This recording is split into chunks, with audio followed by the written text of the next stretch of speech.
Hello guys, and welcome back to the woods. It's a very windy, rainy day. Not really the kind of day that is really going to entice anybody into the woods. But I'm here and I'm going to set up a target and have a little go at a bit of archery on my handmade or handcrafted longbow. I haven't fired any arrows for quite a while now actually. I can't actually remember the last time I did it. So I'm looking forward to doing this. I've only got a few hours to myself, so I'm going to make use of this time.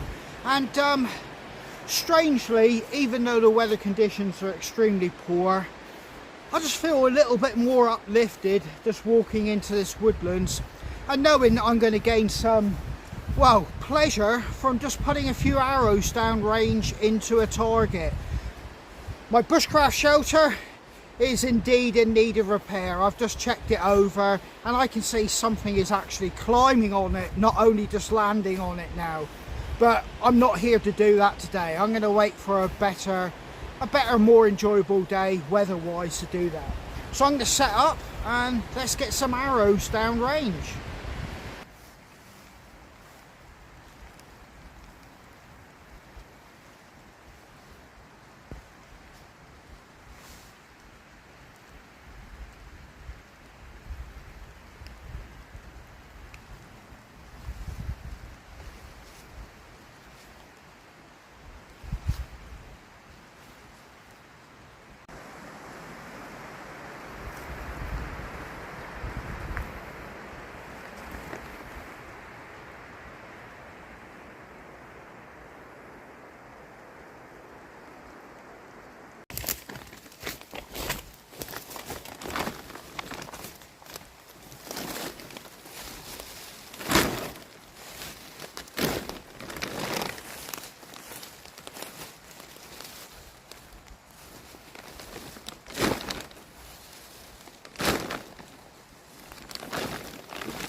Now that's pretty dense. It's packed full of leaves, twigs and small sticks, and it's not a bad sized target. I'm only going to be shooting at possibly 20 meters, possibly closer than that. It's just to get my eye in, as they say, and get a feel for the longbow and the arrow in my hand, and basically the ballistics that you work out intuitively in your head. It's just to get all that working again and learn to enjoy putting a few arrows down range. It is raining, and when it comes down it's heavy. I do have a poncho with me, but I can't shoot arrows or my bow with a poncho. I'll explain why. Right then guys, I'm not an expert, but I have found this out over time myself, and I think it applies widely across archery. When you're shooting your bow and you've got your bow in whichever hand is going to be basically the hand you're holding your bow, and you draw back, when you release the string, as the string travels back towards the bow like that, if there's any interruption, if I pull it back like this, you see, if I let that go, if any of this clothing interrupts the string as it goes back to the actual firing position, as the bow, contracts and launches the arrow, this actual clothing will interrupt the string, and it can push the arrow off course. It can slap your arm, and you can get kind of like bow slap, where the string slaps your arm. That hurts, and it can even stop the arrow going any distance at all in itself. The string, when it flows back to the center line of the bow, needs an uninterrupted flow and line to go contract back to. Any catch up in this will cause it to deviate. Now, you'll notice most people who shoot bows will have a very tight fitting guard, leather guard, or their clothing would be extremely tight and really tight fitting, so it doesn't catch up in any of this clothing. So yeah, this one here is going to have to come off even though it's raining for me to shoot.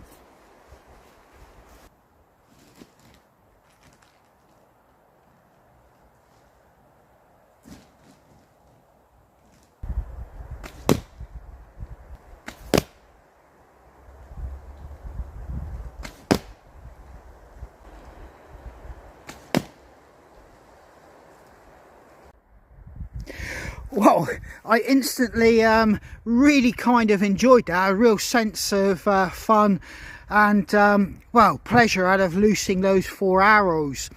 I've got a big group there considering the distance, which is only probably 15 meters away from the target, but yeah, I really enjoyed that, and I'm actually going to work a little bit further back and see if I can tighten up that group.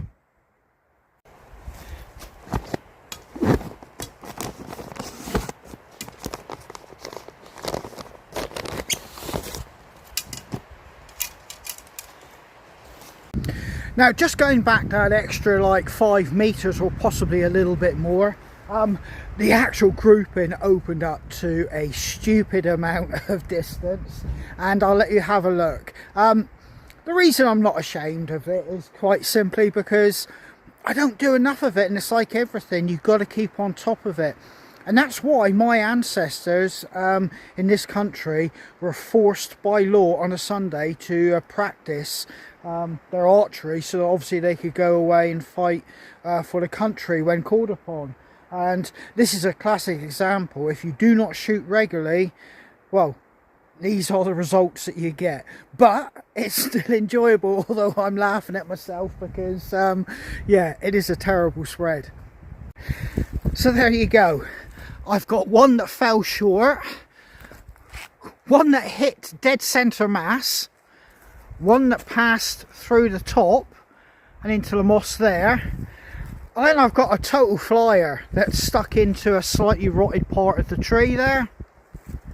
But yeah, overall I wouldn't be bringing any dinner home to the table if I was required to hunt for my food.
Now guys, most of you who follow my channel will know this eye here had an accident.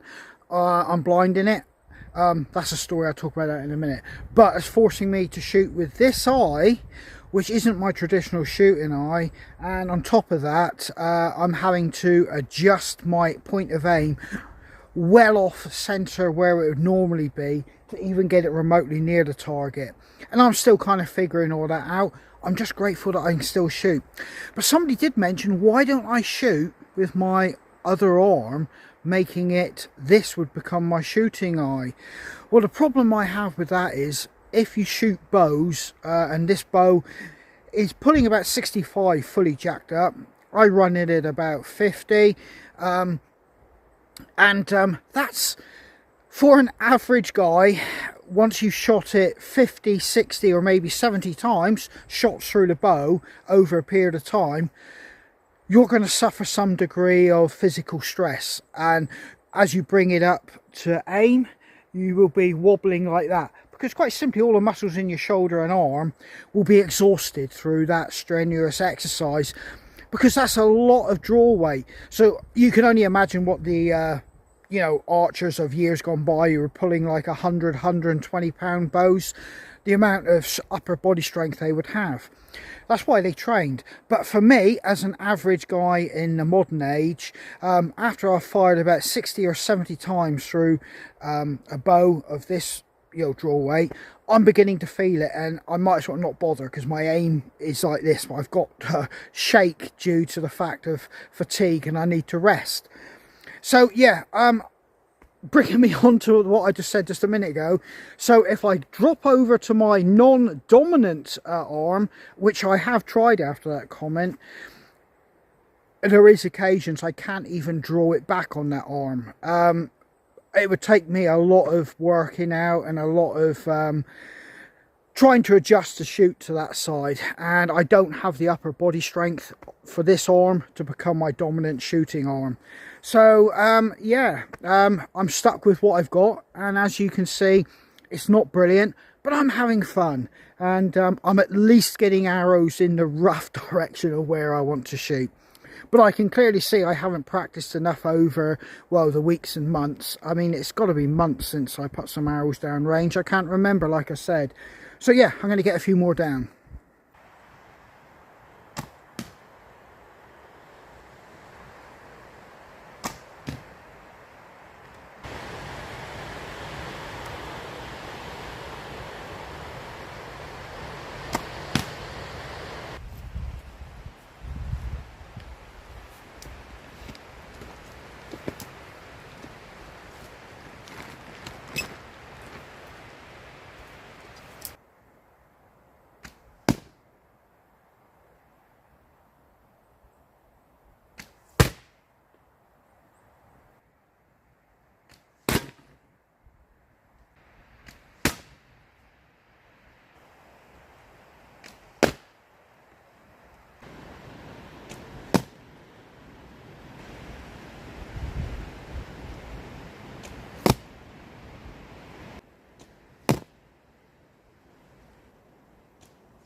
Right, I'm kind of getting to the point that I can get the 4 arrows on target, or the target I've got there.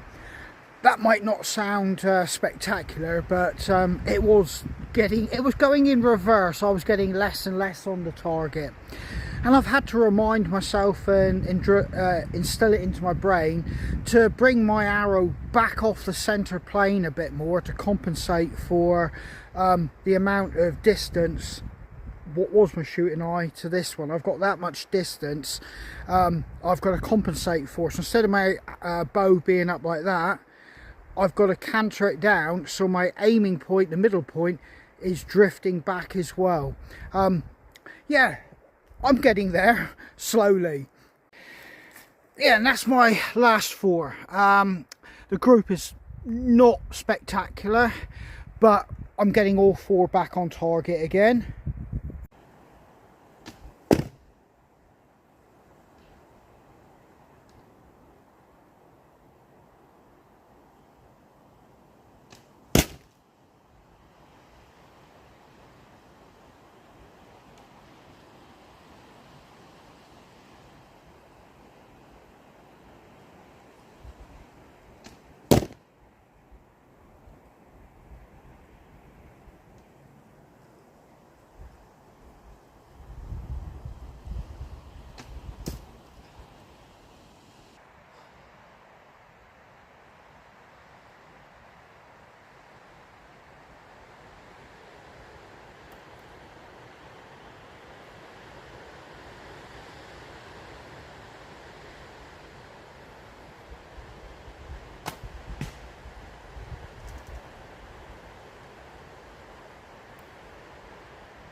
Right, it's nice to get this. It's only a lightweight, very cheap, waterproof smock, but it's just enough to take a chill of that wind off as it rushes through the woodland.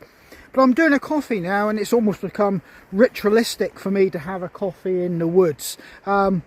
Yeah, it feels like what I can only imagine a smoker might feel like, you know, when they need to have a cigarette or have a cigarette after they've had a meal. It's part of their ritual, and having a coffee in the woods doesn't feel right if I come away where I haven't sort of like, you know, heated up some water, had a coffee and just enjoyed the aroma and taste of coffee within a woodland and just let it all soak in. So I'm waiting for my coffee water to boil up, but I had to stop. I reached that point where physically, holding my arm out, it was beginning to shake. I'd reached physical exertion point where it was just becoming pointless. My arm was shaking that much, it was doing this. It almost becomes guesswork, and you know, you destroy any muscle memory that you're trying to build up. So I've had a good bit of fun here, and I've re-established some of my aiming points. I'm probably going to have to set up a small target at home like I do, but it means I have to close my distances a little bit because obviously I don't want to ricochet of an arrow. So it's just about being careful. Here I can open up my distance a little bit more. Yeah, I really enjoyed that, but let's have a coffee. And I do have fireworks and a bonfire tonight to attend, and I think next weekend is Halloween celebrations. So far as wild camping, that may be on the back burner to the weekend afterwards.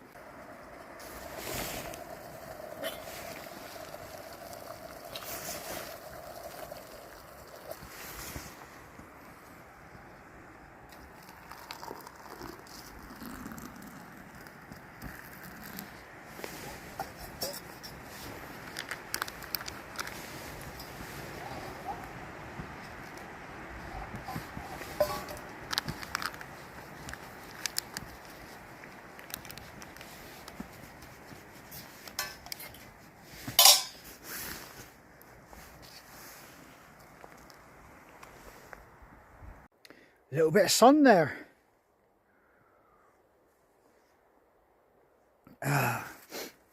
Yeah, so as you can see, I can't fake it, I can't fudge it, I can't even, you know, begin to try and even edit it so it will look like I'm an excellent grade 1 archer. As you can see, this is work in progress, and to be honest with you, I'm heading towards 56. I don't foresee myself ever being, you know, an Olympic standard archer. I'm just happy if I can get some arrows down range and hit a target and just hear that thud of it hitting the target. It gives you a little warm glow inside. There's something, I don't know, I would say not prehistoric, but something that you can just feel that, you know, that people throughout, well, generations and probably millennia who have used bows for hunting and things like that, they sure as eggs had little competitions amongst themselves and just enjoyed doing what I've just done there. Just putting some arrows down into a target and just seeing if they can get better and better themselves, and if not, their buddy that stood beside them. But yeah, I've really enjoyed that. But yeah, I think I've got to drink up and think about getting out of here.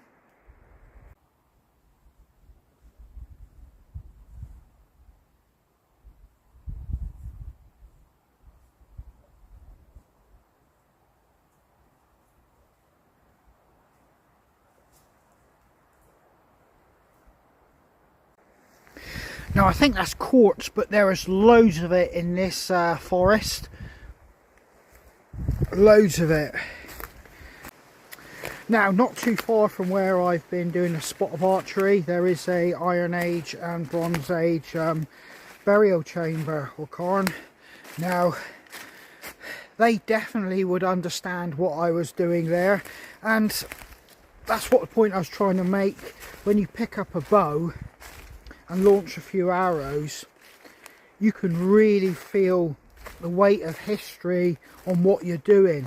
It really does feel like, you know, you could put somebody from 1,000 years ago stood next to me with a bow and arrow, and they would know exactly what I was doing. And there isn't a fantastic amount that's changed between our equipment. I'm using a self-made bow, and it's obviously hazel and just a piece of string.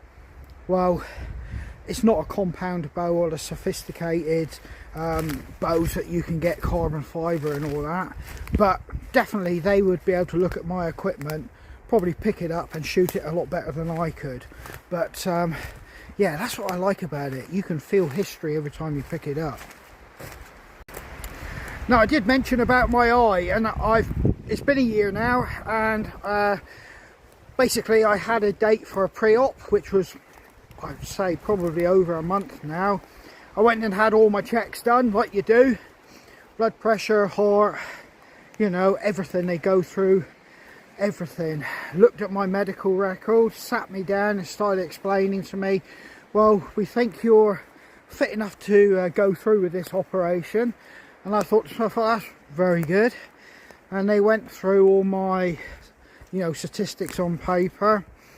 And as he was looking at my medical record, he says, oh, you could do with doing a little bit with your blood pressure. It's not, you know, stupidly high, but it's just a little fraction over, you know, your baseline, what it should be. So I said, all right then. He said, no need to intervene. It's just a case of, you know, lifestyle changes, as they always say.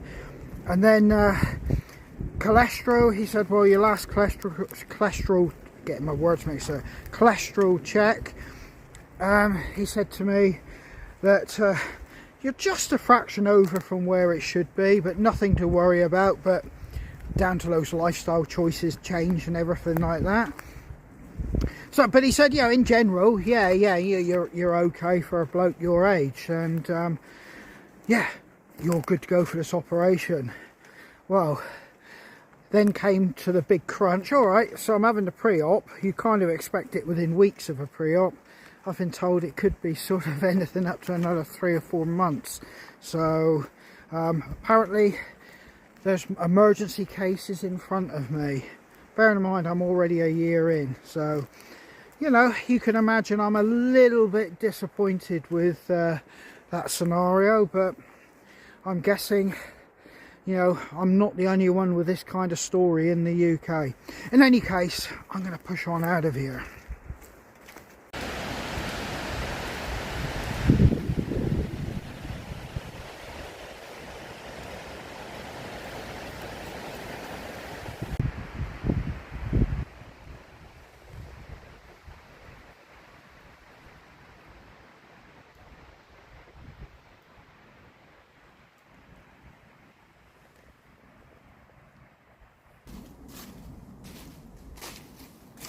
Well then guys, I'm going to head off home down the track, so I'm going to say goodbye here, but I'm not going to leave it so long before I next pick up the bow. I'm going to keep this going every few weeks at least, just to improve basically. And I've kind of, it doesn't take very long for you to forget how much enjoyment just, you know, a self-made bow can provide you, and it costs very little.